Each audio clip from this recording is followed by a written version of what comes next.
కృష్ణం వందే జగద్గురుం. జయ శ్రీకృష్ణ. అందరికీ నమస్కారం. ఈ వీడియో చూసే ముందు ఒక లైక్ కొట్టి జయ శ్రీకృష్ణ అని కామెంట్ చేయండి. ఈ రెండు మొక్కలను పొరపాటును కూడా ఇంట్లో నాటకండి, పెంచకండి. ఇల్లు మొత్తం సర్వనాశనమైపోతుంది. లేనిపోని కష్టాలు వస్తాయి. మన జీవితంలో తెలిసి చేసే తప్పులకన్నా తెలియక చేసే పొరపాట్లే మనల్ని ఎక్కువ నష్టపరుస్తూ ఉంటాయి. చనిపోవడానికైనా సిద్ధపడండి, కానీ ఈ పొరపాటును కూడా ఈ రెండు మొక్కలను మాత్రం మీ ఇంటి ముందు పెట్టకండి. ఇవి మీ ఇంటిని, మీ వంశాన్ని సర్వనాశనం చేస్తాయని శాస్త్రాలు చెప్తూ ఉన్నాయి. మరి ఇంతకీ ఇంటి దగ్గర ఏ మొక్కలు నాటకూడదు అనే విషయాన్ని ఇప్పుడు మనం ఈ వీడియోలో వివరంగా తెలుసుకుందాం. ఫ్రెండ్స్, మిడిమిడి జ్ఞానం అనేక అనర్థాలకు దారితీస్తుంది. కనుక ఈ వీడియోని పూర్తిగా చూడండి. ఈ వీడియో చూసే ముందు ఓం నమో భగవతే వాసుదేవాయ అని కామెంట్ చేయండి. అలాగే ఈ వీడియోకి ఒక లైక్ కొట్టి మాకు సపోర్ట్ చేయండి. ఒకానొక సమయంలో వైకుంఠంలో లక్ష్మీదేవి శ్రీమహావిష్ణువుతో కూర్చుని ఉండగా భూలోకంలో బాధపడుతున్న మానవులను చూసి ఆమె మనసు ద్రవించింది. అప్పుడామె విష్ణువును ఇలా అడిగింది, ప్రభూ, దయచేసి నాకు ఈ విషయం చెప్పండి. మానవులు ఏ చెట్లను నాటాలి, ఏ మొక్కలను ఇంటిముందు పెంచుకుంటే వారి జీవితంలోని దరిద్రం, కష్టాలు దూరమవుతాయి, శత్రువులు, రోగాలు, భూత ప్రేత పిశాచాల వంటి భయాల నుండి వారికి రక్షణ కల్పిస్తుంది? ఎటువంటి చెట్లను అస్సలు నాటకూడదు, ఎటువంటి చెట్ల వలన కష్టాలు వస్తాయి అని అడిగింది. ఆమె ప్రశ్నకు శ్రీమహావిష్ణువు చిరునవ్వుతో ఇలా అన్నాడు, దేవీ, నువ్వు ఈరోజు మానవాళి మేలు కోసం చాలా ముఖ్యమైన ప్రశ్న అడిగావు. ఈ సృష్టిలో చెట్లకు చాలా గొప్ప స్థానముంది. అవి ఎప్పుడూ పూజించదగినవే. కొన్ని ప్రత్యేకమైన చెట్లను సరైన దిశలో, సరైన స్థానంలో నాటడం వల్ల అద్భుతమైన ఫలితాలు వస్తాయి. చెట్లు, మొక్కలు కేవలం ఇంటికి అందాన్ని ఇవ్వటమే కాదు, అవి మన చుట్టూ ఉన్న గాలిని శుభ్రం చేస్తాయి. వాటి నుండి నిరంతరం సానుకూల శక్తి ప్రసరిస్తూ ఉంటుంది. అది మనిషి జీవితంలో పురోగతికి చాలా అవసరం. చెట్లు ప్రతికూల శక్తులను గ్రహించి వాతావరణాన్ని అనుకూలంగా మారుస్తాయి. ఇంటి ముందు సరైన మొక్కలు ఉంటే ఇంట్లో సుఖసంతోషాలు, ఐశ్వర్యమూ వెలివిరుస్తాయి. అంతేకాదు, ఎన్నో రకాల వాస్తుదోషాలను కూడా ఈ మొక్కలు నాశనం చేస్తాయి. ఇంటి ఆవరణంలో ఉండే శుభప్రదమైన చెట్లు దేవతల్లా ఆ ఇంటిని కాపాడతాయి. దేవీ, ఇంటి దగ్గర ఏ మొక్కలు పెట్టాలి, ఏవి పెట్టకూడదు అనే విషయం చెప్పే ముందు నీకొక పాత కథ చెప్తాను. ఆ కథ వింటే ఏ మొక్కలు నాటడం వల్ల జీవితం నాశనమవుతుందో, ఏవి నాటితే అదృష్టం పుట్టుకొస్తుందో మీకు స్పష్టంగా అర్థమవుతుంది. ఈ కథను ఎవరైతే శ్రద్ధగా వింటారో వారి వందలాది పాపాలు నశించి దరిద్రం శాశ్వతంగా తొలగిపోతుంది అనన్నాడు. అప్పుడు లక్ష్మీదేవి, ప్రభూ, నేను ఈ కథను తప్పకుండా పూర్తి శ్రద్ధతో వింటాను. దయచేసి ఆ కథను నాకు చెప్పండి అని కోరింది. శ్రీమహావిష్ణువు ఇలా కథ చెప్పడం ప్రారంభించారు. ఓ దేవి, పూర్వకాలంలో మధ్యప్రాంతంలో ఒక అందమైన నగరముండేది. ఆ నగరంలో గోపాలుడు అనే ఒక వ్యాపారి తన భార్య సుమిత్రతో కలిసి నివసించేవాడు. గోపాలుడు గొప్ప శివభక్తుడు. ప్రతిరోజూ శివుణ్ణి ఎంతో భక్తి శ్రద్ధలతో పూజించేవాడు. అతని భార్య సుమిత్ర కూడా చాలా గుణవంతురాలు. ఇంటి పనులలో చాలా నిపుణురాలు. వారి ఇంట్లో డబ్బుకు, ధాన్యానికి ఏ లోటూ లేదు. భగవంతుడి దయవల్ల వారికి అన్నీ సమృద్ధిగా ఉండేవి. వారి జీవితం ఆనందంగా సాగిపోతోంది. ఇలా చాలా రోజులు గడిచాక గోపాలుడి భార్య సుమిత్రకు మొక్కల పెంపకం మీద ఆసక్తి కలిగింది. తన ఇంటి ఆవరణాన్ని పచ్చగా మార్చాలని కొన్ని చెట్లను నాటింది. రోజూ వాటికి నీళ్లు పోసి ప్రేమగా సేవ చేసేది. కాని పాపం, సుమిత్రకు చెట్ల గురించి సరైన జ్ఞానం లేదు. ఆమెకు ఏ మొక్కలు చూడ్డానికి అందంగా అనిపించాయో వాటినే తెచ్చి నాటింది. తెలియక ఆమె తన ఇంటి ఆవరణంలో అత్యంత అశుభకరమైన మొక్కలను నాటింది. ఆ మొక్కలు పెరగటం మొదలైనప్పటి నుండి ఆ ఇంట్లో కష్టాలు మొదలయ్యాయి. గోపాలుడికి వ్యాపారంలో అకస్మాత్తుగా నష్టాలు రావటం ప్రారంభించాయి. ఇంట్లో ప్రశాంతత కరువైంది. భార్యాభర్తల మధ్య ప్రతి చిన్న విషయానికి గొడవలు జరిగేవి. వారి మధ్య ప్రేమ తగ్గి అనుమానాలు, వాదనలు పెరిగాయి. వారి జీవితంలోనికి ఊహించని కష్టాలు ఒకదాని తర్వాత ఒకటి రావటం మొదలైంది. నెమ్మదిగా గోపాలుడి వ్యాపారం మొత్తం నాశనమైపోయింది. అతను సంపాదించిన ధనమంతా కరిగిపోయింది. చివరికి గోపాలుడికి కనీసం తినడానికి తిండి కొనుక్కోడానికి కూడా డబ్బులేని పరిస్థితి ఏర్పడింది. వారు పస్తులు ఉండటం ప్రారంభించారు. ఆకలి, దరిద్రం కారణంగా సుమిత్రలో కూడా చిరాకు పెరిగి తన భర్తని ఏదైనా పని చేయమని నిందించేది.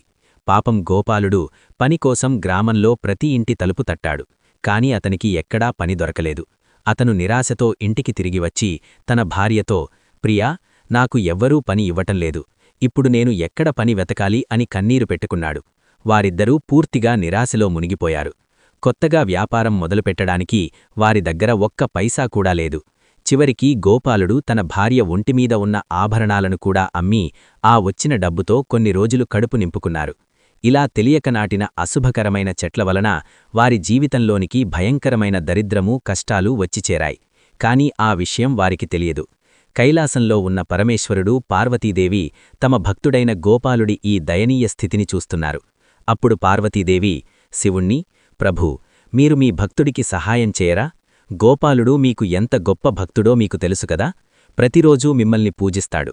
మరి అతన్ని ఎందుకు ఇలా పరీక్షిస్తున్నారు అని అడిగింది.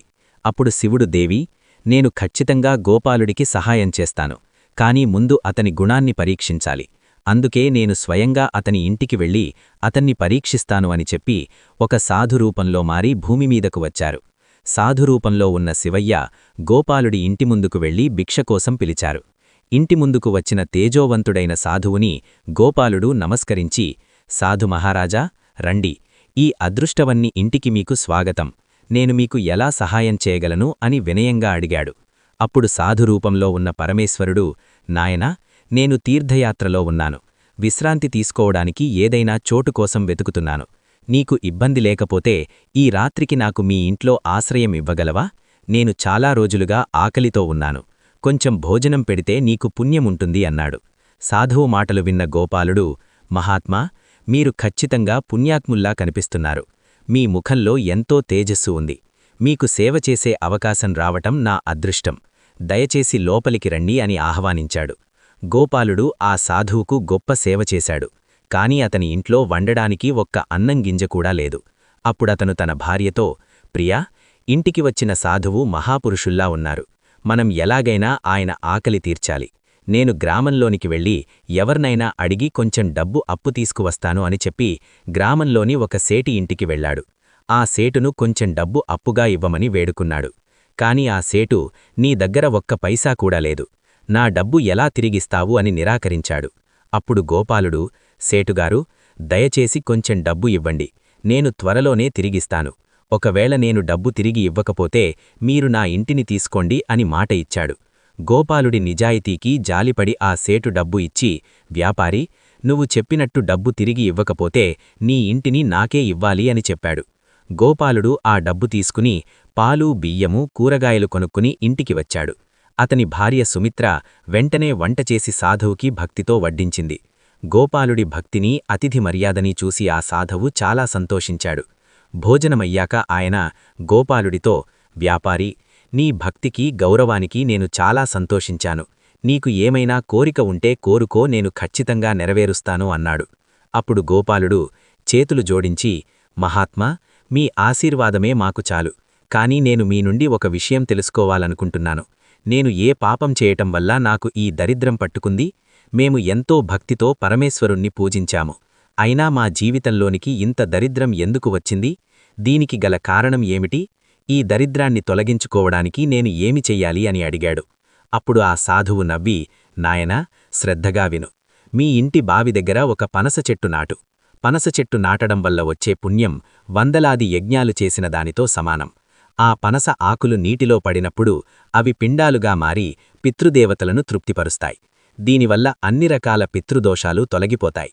ప్రతిరోజూ స్నానం చేసిన తర్వాత ఎవరైతే ఈ పనస చెట్టును తాకి నమస్కరిస్తారో వారు తెలిసి తెలియక చేసిన పాపాల నుండి విముక్తులవుతారు. జీవితంలో ఎప్పుడూ ఓటమిని చూడరు. పనస చెట్టును తాకడం వల్ల సాక్షాత్తూ లక్ష్మీదేవి అనుగ్రహం కలుగుతుంది. దాని చుట్టూ ప్రదక్షిణ చేయడం వల్ల ఆయుష్యు పెరుగుతుంది. అమావాస్య రోజు పనస చెట్టుకు ప్రణాం చేయడం వల్ల 1000 గోవులను దానం చేసినంత ఫలం దక్కుతుంది. పొరపాటును కూడా ఈ చెట్టుకు హాని చేయకూడదు. దాని కొమ్మలు విరిచినా, గాయపరిచినా అది మహాపాపం. అలాంటివారు నరకంలో కఠినమైన శిక్షలు అనుభవిస్తారు.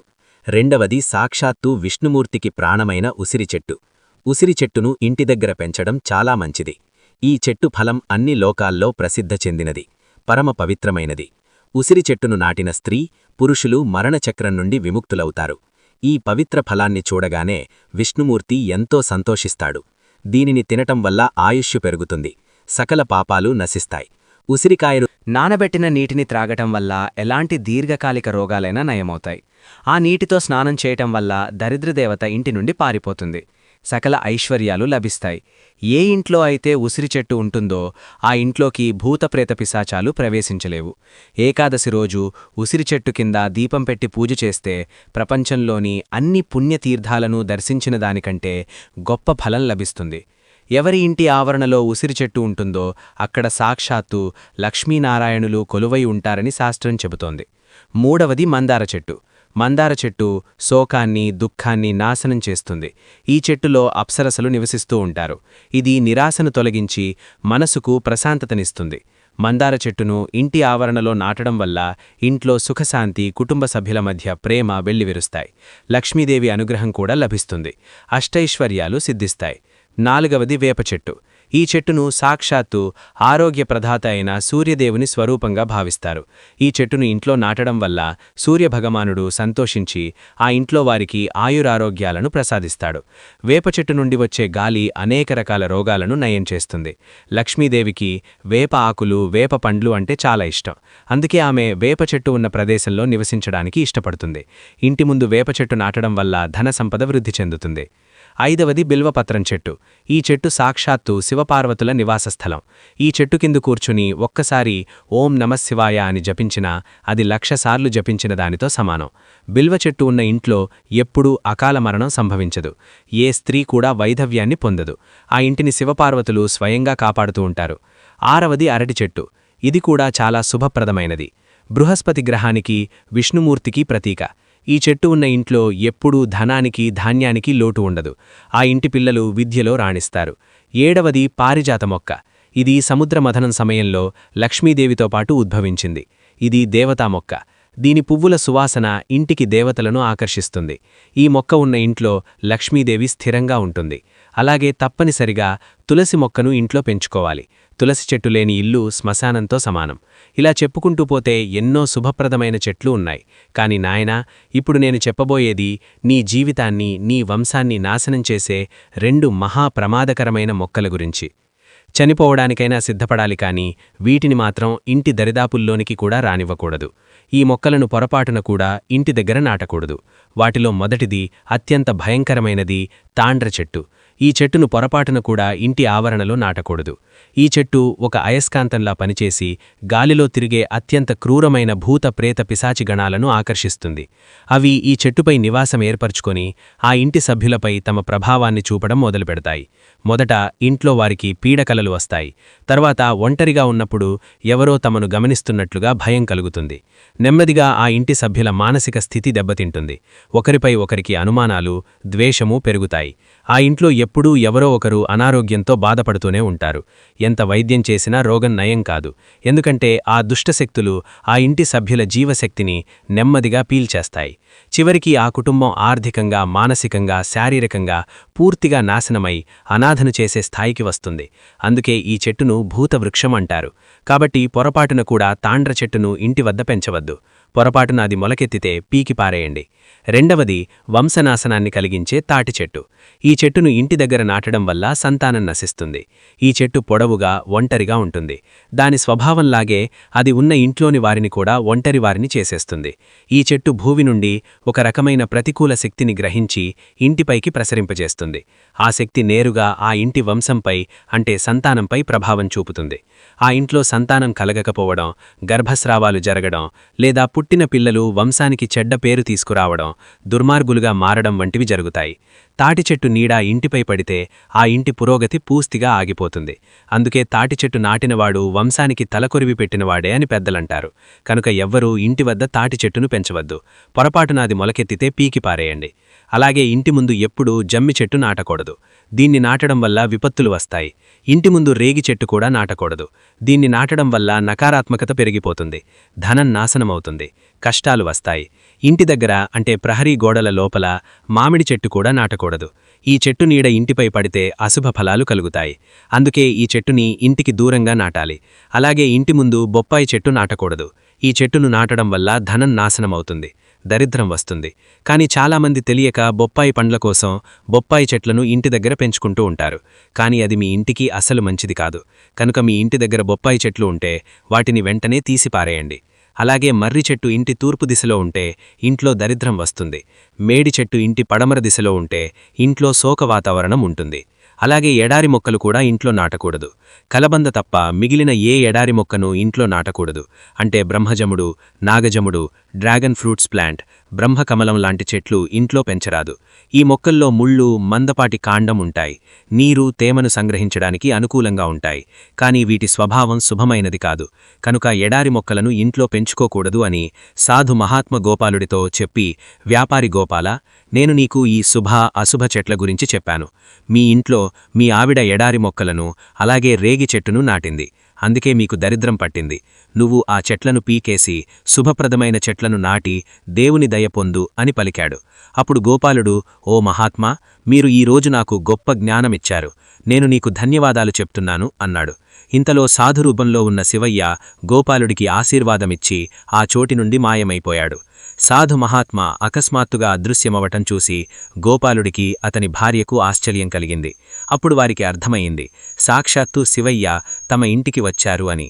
తర్వాత గోపాలుడు సాధు మహాత్మ చెప్పినట్లు ఇంటి ముందు అనేక శుభ చెట్లు నాటాడు. దానివల్ల అకస్మాత్తుగా అతనికి చాలా ధనం లభించింది. దరిద్రం దూరమయింది. గోపాలుడు, అతని భార్య శివయ్యకు ధన్యవాదాలు చెప్పడం మొదలుపెట్టారు. కాబట్టి దేవి లక్ష్మి, శుభ అశుభ రకాల చెట్ల గురించి ఈ కథ ద్వారా నీకు అర్థమైంది కదా అని విష్ణుమూర్తి చిరునవ్వు నవ్వాడు. ఈ విధంగా విష్ణువు ఇంటి దగ్గర నాటవలసిన శుభ అశుభ చెట్ల గురించి చెప్పారు. చూశారు కదా ఈ వీడియోని. ఈ వీడియో గనక నీకు నచ్చినట్లయితే లైక్ చేయండి, షేర్ చేయండి, సబ్స్క్రైబ్ చేసుకోండి. Thank you for watching. Survey జనా సుఖినో భవంతు.